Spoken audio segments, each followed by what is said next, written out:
ನಮಸ್ಕಾರ ಸ್ನೇಹಿತರೆ, ನಮ್ಮ ನಂಬಿಕೆಗೆ ಸ್ವಾಗತ ಸುಸ್ವಾಗತ. ಸ್ನೇಹಿತರೆ, ಕೊಡಗು ಜಿಲ್ಲೆ ಕರ್ನಾಟಕ ರಾಜ್ಯದ ಪಶ್ಚಿಮ ಘಟ್ಟಗಳ ಪ್ರದೇಶದಲ್ಲಿ ಹಸಿರು ವನರಾಶಿಯಿಂದ ತೊರೆ ಜರಿ ನದಿಗಳಿಂದ ಕೂಡಿದ ಪರಿಸರದಲ್ಲಿದೆ. ಕೊಡಗಿನ ಬಗ್ಗೆ ಹಲವಾರು ಕನ್ನಡ ಕವಿಗಳು ವರ್ಣಿಸಿದ್ದಾರೆ.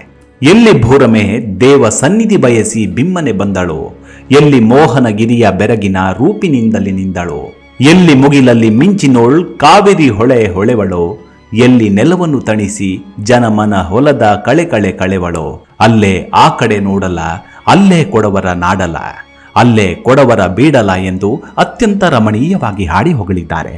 ಇದು ಭೂಲಕ್ಷ್ಮಿಯು ದೇವರ ಸನ್ನಿಧಾನದಲ್ಲಿರಬೇಕೆಂಬ ಬಯಕೆಯಿಂದ ಗಂಭೀರ ವಯ್ಯಾರದಿಂದ ಬಂದು ನೆಲೆಸಿದ ಕ್ಷೇತ್ರ. ಭೂಮಿಯನ್ನ ತಣಿಸಿ ಜನರಿಗೆ ಅನ್ನವನ್ನೀಯುವ ಕಾವೇರಿ ಹುಟ್ಟಿ ಹರಿಯಲಾರಂಭಿಸಿರುವ ಪ್ರದೇಶ ಕೊಡಗು ಎಂದು ಕವಿವರ್ಯ ಪಂಜೆ ಮಂಗೇಶರಾಯರು ತಮ್ಮ ಹುತ್ತರಿ ಹಾಡು ಎಂಬ ಪದ್ಯದಲ್ಲಿ ಬಣ್ಣಿಸಿದ್ದಾರೆ. ಇಂತಹ ಕೊಡಗಿನಲ್ಲಿ ಸಾವಿರಾರು ವರ್ಷಗಳಿಂದ ಅದೊಂದು ಸ್ಥಳ ಇಂದಿಗೂ ತನ್ನ ರಹಸ್ಯವನ್ನು ಹೊದ್ದು ನಿಂತಿದೆ. ಈ ಪುಣ್ಯಕ್ಷೇತ್ರ ನಿಜಕ್ಕೂ ನಮ್ಮ ಊಹೆಗೂ ನಿಲುಕದ್ದು. ಜಾತಿ ಧರ್ಮ ಮತ ಭೇದಗಳಿಲ್ಲದೆ ಸರ್ವಧರ್ಮ ಸಹಿಷ್ಣುವಾಗಿ ಈ ಕ್ಷೇತ್ರ ಸೌಹಾರ್ದತೆಯಿಂದ ಕೂಡಿ ನಿಂತಿದೆ. ಬನ್ನಿ, ಹಾಗಿದ್ರೆ ಆ ಕ್ಷೇತ್ರ ಯಾವುದು, ಆ ಕ್ಷೇತ್ರದ ಹಿನ್ನೆಲೆ ಹಾಗೂ ದಂತಕತೆ ಎಂಥದ್ದು, ಸ್ಥಳ ಪುರಾಣ ಏನು ಹೇಳುತ್ತೆ ಅನ್ನೋದನ್ನ ಇವತ್ತಿನ ಸಂಚಿಕೆಯಲ್ಲಿ ತಿಳಿದುಕೊಳ್ಳೋಣ. ಅದಕ್ಕೂ ಮುನ್ನ ನಮ್ಮ ನಂಬಿಕೆಗೆ ನಿಮ್ಮ ಬೆಂಬಲವಿರಲಿ. ಸ್ನೇಹಿತರೆ, ಕೊಡಗು ಜಿಲ್ಲೆಯ ಮಡಿಕೇರಿಯಿಂದ ನಾಪೋಕ್ಲು ಮಾರ್ಗವಾಗಿ 32 ಕಿಲೋಮೀಟರ್ ದೂರದಲ್ಲಿದೆ ಎಮ್ಮೆಮಾಡು. ಎಮ್ಮೆಮಾಡು ಇದು ಒಂದು ಇತಿಹಾಸ ಪ್ರಸಿದ್ಧವಾದ ಧಾರ್ಮಿಕ ಯಾತ್ರಾ ಸ್ಥಳ. ಇಲ್ಲಿ ಸತ್ಯಸಂಧ ದೈವಭಕ್ತ ಪವಾಡ ಪುರುಷ ಸೂಫಿ ಸೈಯದ್ ವಲಿಯಲ್ಲಾರವರು ಚಿರವಿಶ್ರಾಂತಿ ಪಡೆಯುತ್ತಿರುವ ಸ್ಥಳವಾಗಿದೆ. ಇದು ಆಸ್ತಿಕರ ಪಾಲಿನ ನಂಬಿಕೆಯ ತಾಣವಾಗಿದೆ. ಸರ್ವಧರ್ಮ ಸಮಭಾವದ ಭಾವೈಕ್ಯದ ನೆಲವೀಡಾಗಿದೆ. ಇಲ್ಲಿ ವರ್ಷಂಪ್ರತಿ ಮಾರ್ಚ್ ಏಪ್ರಿಲ್ ತಿಂಗಳಲ್ಲಿ 8 ದಿನಗಳ ಕಾಲ ವಾರ್ಷಿಕ ಉರುಸ್ ಸಮಾರಂಭವು ಅತಿ ವಿಜೃಂಭಣೆಯಿಂದ ನಡೆಯುತ್ತೆ. ಕೊಡಗು ಜಿಲ್ಲೆಯನ್ನೊಳಗೊಂಡು ರಾಜ್ಯ, ಹೊರ ರಾಜ್ಯ ಮತ್ತು ದೇಶ ವಿದೇಶಗಳಿಂದ ಆಸ್ತಿಕರು ಇಲ್ಲಿಗೆ ಆಗಮಿಸಿ ತಮ್ಮ ತಮ್ಮ ಇಷ್ಟಾರ್ಥ ಪ್ರಾರ್ಥನೆಗಳನ್ನು ಸಲ್ಲಿಸ್ತಾರೆ. ಹಾಗೆ ವರ್ಷವಿಡೀ ಪ್ರವಾಸಿಗರಾದಿಯಾಗಿ ಭಕ್ತಾದಿಗಳು ದಿನನಿತ್ಯ ಸಾವಿರಾರು ಸಂಖ್ಯೆಯಲ್ಲಿ ಆಗಮಿಸ್ತಾರೆ.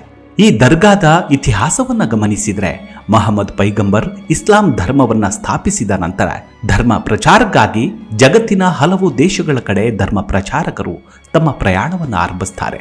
ಸುಮಾರು 7ನೇ ಶತಮಾನದ ಅಂತ್ಯಭಾಗ ಹಾಗೂ 8ನೇ ಶತಮಾನದ ಆದಿಯಲ್ಲಿ ಭಾರತ ಖಂಡದ ಕಡೆ ತಮ್ಮ ಪ್ರಚಾರದ ಪ್ರಯಾಣವನ್ನು ಆರಂಭಿಸ್ತಾರೆ. ಆ ಕಾಲಘಟ್ಟದಲ್ಲಿ ಅಂದ್ರೆ 1300 ವರ್ಷಗಳ ಹಿಂದೆ ದಟ್ಟಾರಣ್ಯ ಮತ್ತು ಬೆಟ್ಟಗುಡ್ಡಗಳಿಂದ ಆವೃತವಾಗಿದ್ದ ಪ್ರಕೃತಿ ರಮಣೀಯ ತಾಣವಾಗಿದ್ದ ಕೊಡಗಿಗೆ ಆಧ್ಯಾತ್ಮವನ್ನ ಮೈಗೂಡಿಸಿಕೊಂಡ ಸೂಫಿ ಸಂತರು ವೈಯಕ್ತಿಕ ಆಧ್ಯಾತ್ಮಿಕ ಸಾಧನೆಗಳಿಗಾಗಿ ಬಂದು ಕೊಡಗಿನ ಹಲವಾರು ಭಾಗಗಳಲ್ಲಿ ನೆಲೆ ನಿಲ್ತಾರೆ. ಅವರಲ್ಲಿ ಬಹುಪಾಲು ಸೂಫಿ ಸಂತರು ತಲಕಾವೇರಿ, ಭಾಗಮಂಡಲ, ಕಕ್ಕಬ್ಬೆ, ಕೊಳಕೇರಿ, ನಾಪೋಕ್ಲು ಮುಂತಾದ ಕಡೆಗಳಲ್ಲಿ ಧ್ಯಾನಾಸಕ್ತರಾಗಿ ತಮ್ಮ ಆಧ್ಯಾತ್ಮಿಕ ಸಾಧನೆಯಲ್ಲಿ ಮಗ್ನರಾಗ್ತಾರೆ. ಅಂತಹ ಆಧ್ಯಾತ್ಮಿಕ ಸಾಧಕರಲ್ಲಿ ಒಬ್ಬರಾದ ಕೊಡಗಿನ ಎಮ್ಮೆಮಾಡುವಿನಲ್ಲಿ ನೆಲೆ ನಿಂತು ನಂಬಿ ಬರುವ ಭಕ್ತರಿಗೆ ಅಭಯ ಹಸ್ತವನ್ನ ನೀಡುತ್ತಿರುವ ಮಹಾನ್ ಗುರು, ಸತ್ಯಸಂಧ ದೈವಭಕ್ತ ಪವಾಡ ಪುರುಷರೇ ಸೂಫಿ ಸೈಯದ್ ವಲಿಯಲ್ಲಾರವರು ಭೇಟಿಯಾಗಿದ್ದ ಅಸಯ್ಯದ್ ಹಸನ್ ಸಕಾಫಿಲ್ ಹಳಮಿ ಅರಬಿ ತನ್ಯಾಳ್ರವರು ಕೇರಳದ ಸದೂರಿನವರು. ಮಹಮ್ಮದ್ ಪೈಗಂಬರರ ವಂಶದವರಾದ ಸೂಫಿ ವರ್ಯ ಅದು ತನ್ಯಾಳ್ ಅವರು ನಾನು ನಿಮ್ಮೊಂದಿಗೆ ತಂಗಲು ಅವಕಾಶವನ್ನ ನೀಡಿ ಎಂದು ಕೋರಿಕೊಂಡಿದ್ದರಂತೆ. ಆಗ ಸೂಫಿ ಸೈಯದ್ ರವರು ಹಳಮಿ ತನ್ಯಾಳ್ರವರಿಗೆ ಉನ್ನತ ಸ್ಥಾನವನ್ನು ಕೊಟ್ಟು ಗೌರವಿಸುತ್ತಾರೆ. ಸೂಫಿ ಸೈಯದ್ ದರ್ಗಾ ಶರೀಫ್ಗೆ ತೆರಳುವ ಬಲಭಾಗದಲ್ಲಿ ಸಿಗುವ ಒಂದು ಪುಟ್ಟ ಮನೆ ಹಳ್ಳಮಿ ತನ್ಯಾಳ್ ಅಂತ್ಯ ವಿಶ್ರಾಂತಿ ಪಡೆಯುತ್ತಿರುವ ದರ್ಗಾವಾಗಿದೆ. ಈ ದರ್ಗಾ ಶರೀಫ್ ಭೂತ ಪ್ರೇತ ಬಾಧೆ ಪೀಡಿತ ವ್ಯಕ್ತಿಗಳನ್ನ ಹಳ್ಳಮಿ ತನ್ಯಾಳ್ರವರ ದರ್ಗಾ ಶರೀಫಕ್ಕೆ ಕರೆದೊಯ್ದ್ರೆ ಅತ್ಯದ್ಭುತವಾದ ರೀತಿಯಲ್ಲಿ ನಿವಾರಣೆಯಾಗುವುದೇ ಇಂದಿಗೂ ಇಲ್ಲಿನ ಪವಾಡಗಳಲ್ಲೊಂದು. ಕೇರಳದ ಕಡೆಯಿಂದ ಕೊಡಗಿನ ಎಡೆಗೆ ತಮ್ಮ ಪ್ರಯಾಣವನ್ನು ಬೆಳೆಸಿದ ಸೂಫಿ ಸೈಯದ್ ವಲಿಯಲ್ಲಾರವರು ಪೊನ್ನಂಪೇಟೆ ಸಮೀಪದ ಮಾಪಿಳ್ಳೈ ತೋಡು ಹತ್ತಿರದ ಕುತ್ತುನಾಡು ಎಂಬ ಗ್ರಾಮದಲ್ಲಿ ಸ್ವಲ್ಪ ಸಮಯ ವಿಶ್ರಾಂತಿಯನ್ನ ಪಡಿತಾರೆ. ನಂತರ ಬಿಟ್ಟಂಗಾಲದ ಅಂಬಟ್ಟಿ ಮಾರ್ಗವಾಗಿ ಭಾಗಮಂಡಲದ ಸಮೀಪದ ತಾವೂರು ಗ್ರಾಮದಲ್ಲಿ ಬಂದು ನೆಲೆಸ್ತಾರೆ. ನಂತರ ತಾವೂರು ಗ್ರಾಮದಿಂದ ತಮ್ಮ ಪ್ರಯಾಣವನ್ನ ನಾಪೋಕ್ಲು ಸಮೀಪದ ಎಮ್ಮೆಮಾಡು ಎಂಬ ಗ್ರಾಮಕ್ಕೆ ವಿಸ್ತರಿಸಿದ ಸೂಫಿ ಸೈಯದ್ ವಲಿಯುಲ್ಲಾರವರು ಆ ಗ್ರಾಮದ ಜುಮ್ಮಾ ಮಸೀದಿಯ ಸಮೀಪ ವಾಸಿಸುತ್ತಿದ್ರು. ಊರಿನಲ್ಲಿ ಶಾಂತಿ ನೆಲೆಯೂರಲು ಈ ಪುಣ್ಯ ಪುರುಷರು ಕಾರಣಕರ್ತರಾದರು. ಸನ್ಮಾರ್ಗದತ್ತ ಜನರನ್ನ ಸೆಳೆದು ಜನಪ್ರಿಯತೆ ಗಳಿಸ್ತಾರೆ. ಈ ಮಧ್ಯೆ ಕೆಲವರು ಸೂಫಿ ಸೈಯದ್ ವಲಿಯುಲ್ಲಾರವರನ್ನ ತಪ್ಪು ತಿಳಿದುಕೊಂಡು ಅವರೊಂದಿಗೆ ಶತ್ರುತ್ವವನ್ನ ಬೆಳೆಸ್ತಾರೆ. ಶತ್ರುಗಳು ಅವರನ್ನ ಸ್ಥಳದಿಂದ ಓಡಿಸಲು ಮಾಡಿದ ಪ್ರಯತ್ನ ಫಲಿಸದಾದಾಗ ಒಂದು ಉಪಾಯವನ್ನು ಕೈಗೊಳ್ತಾರೆ. ಸೂಫಿ ಸೈಯದ್ ವಲಿಯುಲ್ಲಾರವರ ಜೊತೆಯಲ್ಲಿದ್ದ ದಾಸಿಯನ್ನ ಉಪಾಯದಿಂದ ಆಸೆ ಆಮಿಷವನ್ನು ತೋರಿಸಿ ತಮ್ಮತ್ತ ಸೆಳೆದುಕೊಳ್ಳುವಲ್ಲಿ ಯಶಸ್ಸನ್ನ ಕಾಣ್ತಾರೆ. ಆ ಪುಣ್ಯ ಪುರುಷನನ್ನ ಮೋಸದಿಂದ ಕೊಲ್ಲುವ ಯೋಜನೆಗಳು ತೆರೆಮರೆಯಲ್ಲಿ ಸಿದ್ಧಗೊಂಡುವು. ಸೂಫಿ ಸೈಯದ್ ವಲಿಯುಲ್ಲಾರವರು ಒಂದು ದಿನ ತನ್ನ ನಿವಾಸಕ್ಕೆ ಬಂದ ಸಂದರ್ಭದಲ್ಲಿ ಶತ್ರುವೊಬ್ಬ ಆ ಮಹಿಳೆಯ ಸಹಕಾರವನ್ನ ಮೊದಲೇ ಪಡೆದು ಮನೆಯ ಮಹಡಿ ಹತ್ತಿ ಬಂದೂಕು ಸಹಿತನಾಗಿ ಕುಳಿತಿದ್ದ. ಸೂಫಿ ವರ್ಯರು ಎಂದಿನಂತೆ ಮನೆ ಪ್ರವೇಶಿಸಿದ ಕೂಡಲೇ ತನ್ನ ಖಡ್ಗ ಹಾಗೂ ಅಂಗಿಯನ್ನ ಕಳಚಿ ಒಂದೆಡೆ ಇರಿಸಿದ್ರು. ಮಹಿಳೆ ಅನ್ನ ಬಡಿಸ್ತಾಳೆ. ಸೂಫಿ ವರ್ಯರು ಆ ಅನ್ನದ ತಟ್ಟೆಗೆ ಕೈ ಹಾಕುವ ಮುನ್ನವೇ ಶತ್ರುವಿನ ಗುಂಡೇಟು ಅವರ ದೇಹವನ್ನ ನುಸುಳಿತು. ಕೂಡಲೇ ತಮ್ಮ ಖಡ್ಗವನ್ನ ಕೈಗೆತ್ತಿಕೊಂಡು ಶತ್ರುವಿನ ಶಿರ ಛೇದಿಸಿದ ಸೂಫಿ ಸೈಯದ್ರವರು ಮರಣ ವೇದನೆಯಿಂದ ತೊಳಲಾಡಿದರು. ಅವರು ಸಮೀಪದ ಬರಾಕುಲಿ ಎಂಬಲ್ಲಿಗೆ ಕಷ್ಟದಿಂದ ನಡೆದು ಅಲ್ಲಿನ ಬಂಡೆಕಲ್ಲಿನ ಮೇಲೆ ಮಲಗ್ತಾರೆ. ಅವರಿಗೆ ವಿಪರೀತ ಬಾಯಾರಿಕೆಯಾಯಿತು. ತುಸು ಹೊತ್ತಿನಲ್ಲೇ ಅಲ್ಲಿ ಮತ್ತೊಂದು ಪವಾಡ ನಡೀತು. ಅದು ಒಂದು ದಷ್ಟಪುಷ್ಟವಾದ ಹಸು ತನ್ನ ಕೊಟ್ಟಿಗೆಯಿಂದ ಹಗ್ಗದ ಗಂಟನ್ನ ಕಳಚಿಕೊಂಡು ತರಾತುರಿಯಿಂದ ಬರಾಕುಲಿ ತೋಡಿನತ್ತ ಸಾಗತ್ತೆ. ಜೊತೆಯಲ್ಲಿ ಅದರ ಕರು ಕೂಡ ತಾಯಿಯನ್ನ ಹಿಂಬಾಲಿಸುತ್ತೆ. ತೋಡಿನಲ್ಲಿ ಹರಿಯುತ್ತಿದ್ದ ನೀರಿನಲ್ಲಿ ಇಳಿದ ಹಸು ತನ್ನ ಕೆಚ್ಚಲನ್ನ ಮುಳುಗಿಸಿ ಸ್ವಚ್ಛಗೊಳಿಸಿ ಸೂಫಿ ಸೈಯದ್ರವರ ಬಳಿಗೆ ಹೋಗುತ್ತೆ. ತನ್ನ ಮಂಡಿಯೂರಿ ಆ ಪವಾಡ ಪುರುಷರಿಗೆ ಹಾಲುಣಿಸಿತು. ಹೀಗೆ 3 ದಿನಗಳ ಕಾಲ ಹಸು ಸೂಫಿ ಸೈಯದ್ರವರಿಗೆ ಹಾಲುಣಿಸುತ್ತೆ. ಇಷ್ಟಾದರೂ ತನ್ನ ಯಜಮಾನ ಹಾಲು ಕರೆಯುವ ಹೊತ್ತಿನಲ್ಲಿ ಹಸು ಕೊಟ್ಟಿಗೆಗೆ ಮರಳಿ ತಲುಪುತ್ತಿತ್ತು. ಅಷ್ಟೇ ಅಲ್ಲ, ಯಜಮಾನನಿಗೆ ಎಂದಿಗಿಂತ ಅಧಿಕ ಹಾಲನ್ನ ಕೊಡ್ತಿತ್ತು. 2 ದಿನ ತನ್ನ ಹಸುವಿನಲ್ಲಿ ಏನೋ ಬದಲಾವಣೆಯನ್ನ ಕಂಡ ಯಜಮಾನ 3ನೇ ದಿನ ನಿಗದಿತ ಸಮಯಕ್ಕಿಂತ ಮುಂಚಿತವಾಗಿ ಕೊಟ್ಟಿಗೆಗೆ ತೆರಳಿದ. ಏನಾಶ್ಚರ್ಯ! ಯಾರೋ ಹಗ್ಗದ ಗಂಟನ್ನ ಬಿಚ್ಚಿಟ್ಟ ರೀತಿ ಹಸು ಹಗ್ಗವನ್ನ ಎಳೆದುಕೊಂಡೇ ಬಹಳ ಆತುರದಿಂದ ಓಡ್ತಿತ್ತು. ಎಳೆಯ ಕರು ಕೂಡ ತಾಯಿಯನ್ನ ಹಿಂಬಾಲಿಸ್ತಿದೆ. ಹಸುವಿನ ವಾರಸುದಾರರ ಕುತೂಹಲ ಮತ್ತಷ್ಟು ಹೆಚ್ಚಿತ್ತು. ಆತ ತನ್ನ ಹಸು ಕರುವನ್ನ ಹಿಂಬಾಲಿಸುತ್ತಾ ಹೋದ. ಬರಾಕೊಲ್ಲಿಯ ತೋಡಿನಲ್ಲಿ ಹಸು ತನ್ನ ಕೆಚ್ಚಲನ್ನ ಅದ್ದಿ ತೊಳೆಯುತ್ತಿದ್ದದನ್ನ ಕಂಡು ದಿಗ್ಭ್ರಾಂತನಾದ. ಬಳಿಕ ಆ ಬಂಡೆಯ ಮೇಲೆ ಮಲಗಿದ್ದ ಪವಾಡ ಪುರುಷನಿಗೆ ಹಾಲುಣಿಸುತ್ತಿದ್ದುದನ್ನ ಕಂಡು ತನ್ನ ಕಣ್ಣುಗಳನ್ನೇ ನಂಬದಾದ. ಸೂಫಿ ಸೈಯದ್ ವಲಿಯುಲ್ಲಾರವರಿಗೆ ಹಾಲುಣಿಸಿದ ಹಸು ಕೊಡವ ಜನಾಂಗದ ಮಣವಟ್ಟಿರ ಕುಟುಂಬಕ್ಕೆ ಸೇರಿದ ಹಸು ಎಂದು ಇಂದಿಗೂ ನಂಬಲಾಗಿದೆ. ಸೂಫಿ ಸೈಯದ್ ವಲಿಯುಲ್ಲಾರವರು ಹಸು ನೀಗಿದ ವಿಚಾರ ಹಸುವಿನ ಮಾಲೀಕನಿಂದ ಊರಿನಲ್ಲೆಲ್ಲ ಕಾಡ್ಗಿಚ್ಚಿನಂತೆ ಹರಡಿತು. ಜನರು ಸುತ್ತುವರೆದರು. ಸೈಯದ್ರವರನ್ನ ಗುರುತಿಸ್ತಾರೆ. ಅವರ ಪಾರ್ಥಿವ ಶರೀರದ ಸಂಸ್ಕಾರದ ಸಿದ್ಧತೆ ನಡೆಯಿತು. ಪಾರ್ಥಿವ ಶರೀರವನ್ನ 10 ಮಂದಿ ಎತ್ತಿದರೂ ಕದಲಲಿಲ್ಲ. ನೆರೆದಿದ್ದವರಿಗೆ ಏನು ಮಾಡುವುದೆಂದೇ ತೋಚಲಿಲ್ಲ. ಅವರ ಪೈಕಿ ಹಿರಿಯರೊಬ್ಬರು ಅಲ್ಲಾಹುವಿನಲ್ಲಿ ಪ್ರಾರ್ಥನೆ ಮಾಡಿ ಪಾರ್ಥಿವ ಶರೀರದ ಸಂಸ್ಕಾರಕ್ಕೆ ಅನುವು ಕಲ್ಪಿಸುವಂತೆ ಬೇಡಿಕೊಳ್ತಾರೆ. ಅಷ್ಟರಲ್ಲಿ ಮತ್ತೊಂದು ಪವಾಡ ನಡೆಯುತ್ತೆ. ಸೂಫಿ ಸೈಯದ್ ವಲಿಯುಲ್ಲಾರವರ ನೆತ್ತಿಯ ಭಾಗದಿಂದ ಚಿಮ್ಮಿದ ರಕ್ತವು ಎಮ್ಮೆ ಮಾಡು ಮಸೀದಿಯ ಹಿಂಬದಿಯ ಪ್ರದೇಶದಲ್ಲಿ ಬೀಳುವುದನ್ನ ಹಲವರು ಕಾಣ್ತಾರೆ.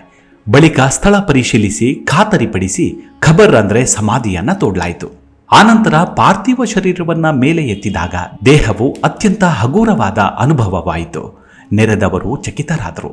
ಜುಮಾ ಮಸೀದಿಯ ಹಿಂಭಾಗದಲ್ಲಿ ಸೂಫಿ ವರ್ಯರ ಪವಿತ್ರ ದೇಹವನ್ನ ಸಂಸ್ಕಾರಗೊಳಿಸಲಾಯಿತು. ಅಂದಿನಿಂದ ಭಕ್ತರ ಇಷ್ಟಾರ್ಥಗಳು ನೆರವೇರುತ್ತಾ ಬಂದಿರುವುದರಿಂದ ದರ್ಗಾಕ್ಕೆ ಜಾತಿ ಭೇದವಿಲ್ಲದೆ ಎಲ್ಲ ಜನಾಂಗದವರು ದರ್ಶನ ಮಾಡಿ ಹರಕೆ ಹೊತ್ತು ಕಷ್ಟ ಪರಿಹಾರವಾದ ಬಳಿಕ ತಮ್ಮ ಹರಕೆಯನ್ನ ಅರ್ಪಿಸಿ ಹೋಗ್ತಾರೆ. ಒಂದು ಕಾಲದಲ್ಲಿ ಕುಗ್ರಾಮವಾದ ಎಮ್ಮೆಮಾಡು ಇಲ್ಲಿನ ದರ್ಗಾದ ಮಹಿಮೆಯಿಂದಾಗಿ ಅಭಿವೃದ್ಧಿಯತ್ತ ಸಾಗುತ್ತಿದ್ದು ಧಾರ್ಮಿಕ, ಸಾಮಾಜಿಕ ಮತ್ತು ವಿದ್ಯಾ ಕೇಂದ್ರವಾಗಿ ದಾಪುಗಾಲಿಡ್ತಿದೆ. ಇಲ್ಲಿ ವಿದ್ಯಾಭ್ಯಾಸ ಮಾಡುವ ವಿದ್ಯಾರ್ಥಿಗಳಿಗೆ ಧಾರ್ಮಿಕ ಹಾಗೂ ಲೌಕಿಕ ಎರಡನ್ನೂ ಅಭ್ಯಾಸ ಮಾಡುವ ಅನುಕೂಲವಿದೆ. ಇದರೊಂದಿಗೆ ಸೂಫಿ ಶಹೀದ್ ಸಂತರ ಹೆಸರಿನಲ್ಲಿ ಶಹೀದಿಯ ಅನಾಥ ಮತ್ತು ಬಡ ಮಕ್ಕಳ ವಸತಿ ಗೃಹವನ್ನು ಕೂಡ ನಡೆಸಿಕೊಂಡು ಬರ್ತಿದ್ದಾರೆ. ಈ ವಸತಿ ಗೃಹದಲ್ಲಿ ಆಶ್ರಯ ಪಡೆದಿರುವ ಅನಾಥ ಮತ್ತು ಬಡ ಮಕ್ಕಳಿಗೆ ತಾನು ಅನಾಥ, ನಿರ್ಗತಿಕನೆಂಬ ಪ್ರಜ್ಞೆ ಬಾರದಂತೆ ಉಚಿತ ಊಟ, ಪುಸ್ತಕ ಸೇರಿದಂತೆ ಸಕಲ ಸವಲತ್ತನ್ನು ನೀಡಿ ಅವರ ಉತ್ತಮ ಚಟುವಟಿಕೆಯನ್ನು ಪ್ರೋತ್ಸಾಹಿಸಿ ಬೆಳೆಸಲಾಗ್ತಿದೆ.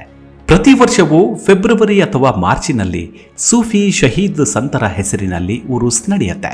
ಈ ಸಂದರ್ಭ ಲಕ್ಷಾಂತರ ಮುಸ್ಲಿಂ ಹಾಗೂ ಹಿಂದೂ ಬಾಂಧವರು ನೆರೆಯುತ್ತಾರೆ. ಉರುಸ್ ಸಂದರ್ಭ ಸಾರ್ವಜನಿಕ ಸಮ್ಮೇಳನ, ಸಾಮೂಹಿಕ ವಿವಾಹ, ಅನ್ನ ಸಂತರ್ಪಣೆ, ಮತ ಪ್ರವಚನ ಸೇರಿದಂತೆ ವಿವಿಧ ಧಾರ್ಮಿಕ ಕಾರ್ಯಕ್ರಮಗಳು ನಡೀತವೆ. 10 ಹಲವು ವಿಶೇಷತೆಗಳನ್ನು ತನ್ನೊಡಲಲ್ಲಿ ತುಂಬಿಕೊಂಡು ತನ್ನೆಡೆಗೆ ಬರುವ ಭಕ್ತಾದಿಗಳ ಇಷ್ಟಾರ್ಥಗಳನ್ನು ನೆರವೇರಿಸುತ್ತಾ ಬಂದಿರುವ ಎಮ್ಮೆಮಾಡು ನಿಜಕ್ಕೂ ಅತ್ಯದ್ಭುತ ತಾಣವೆಂದರೆ ತಪ್ಪಾಗಲಾರದು. ಸೂಫಿ ಎಂದರೆ ಪರಿಶುದ್ಧ ಎಂದರ್ಥ. ಮಧ್ಯಕಾಲೀನ ಭಾರತದಲ್ಲಿ ಇಸ್ಲಾಂ ಧರ್ಮದ ಮೇಲೆ ಹಿಂದೂ ಧರ್ಮದ ಪ್ರಭಾವದ ಪರಿಣಾಮವಾಗಿ ಸೂಫಿ ಪಂಥ ಉದಯಿಸುತ್ತೆ. ಇದು ಹಿಂದೂ ಮತ್ತು ಮುಸ್ಲಿಂ ಧರ್ಮಗಳ ಅನೇಕ ಆಚರಣೆಗಳನ್ನು ಅಳವಡಿಸಿಕೊಳ್ತು. ಹಿಂದೂ ಸಂತರಂತಹ ಸೂಫಿ ಸಂತರು ಕೂಡ ಸಾಮಾಜಿಕ ಸಮಾನತೆ, ಲಿಂಗ ಸಮಾನತೆ, ಧಾರ್ಮಿಕ ಸಾಮರಸ್ಯ, ಭಕ್ತಿ ಮುಂತಾದವುಗಳನ್ನು ಬೋಧಿಸ್ತಾರೆ. ಇದರಿಂದಾಗಿಯೇ ಅನೇಕ ಹಿಂದೂಗಳು ಮತ್ತು ಮುಸಲ್ಮಾನರು ಸೂಫಿಗಳ ಶಿಷ್ಯರಾದರು. ಸೂಫಿ ಶಹೀದ್ ಸಂತರಿಗೆ ಹಸು ಹಾಲುಣಿಸಿದ ಪವಾಡ ನಡೆದಂದಿನಿಂದ ಇಲ್ಲಿಯವರೆಗೂ ಕೂಡ ಎಮ್ಮೆಮಾಡು ದರ್ಗಾ ಹಸು ಕರುಗಳಿಗೆ ಉಂಟಾಗುವ ರೋಗ ರುಜಿನ ಇನ್ನಿತರ ಯಾವುದೇ ತೊಂದರೆಗಳಿಗೆ ಪರಿಹಾರ ನೀಡುತ್ತಾ ಬರುತ್ತಿರುವುದು ನಿಜಕ್ಕೂ ಗಮನಾರ್ಹವಾಗಿದೆ. ಮನೆಯಲ್ಲಿ ಸಾಕಿದ ಹಸು ಕರುಗಳಿಗೆ ಏನಾದರೂ ಕಾಯಿಲೆ ತೊಂದರೆಗಳು ಆದಾಗ ಎಮ್ಮೆಮಾಡು ದರ್ಗಾಕ್ಕೆ ಹರಕೆ ಹೊತ್ತುಕೊಳ್ಳುವುದು ಹಿಂದಿನಿಂದಲೂ ನಡೆದುಕೊಂಡು ಬಂದಿರುವ ಪದ್ಧತಿ. ಪ್ರತಿ ವರ್ಷವೂ ಭಕ್ತರು ತಮ್ಮ ಇಷ್ಟಾರ್ಥ ನೆರವೇರಿಸಿದ್ದಕ್ಕಾಗಿ ಬೆಳ್ಳಿಯ ಹಸು ಕರುವಿನ ಮೂರ್ತಿಗಳನ್ನು ಹಾಗೂ ತುಪ್ಪ ನಗದನ್ನ ಹರಕೆಯ ರೂಪದಲ್ಲಿ ಒಪ್ಪಿಸ್ತಾರೆ.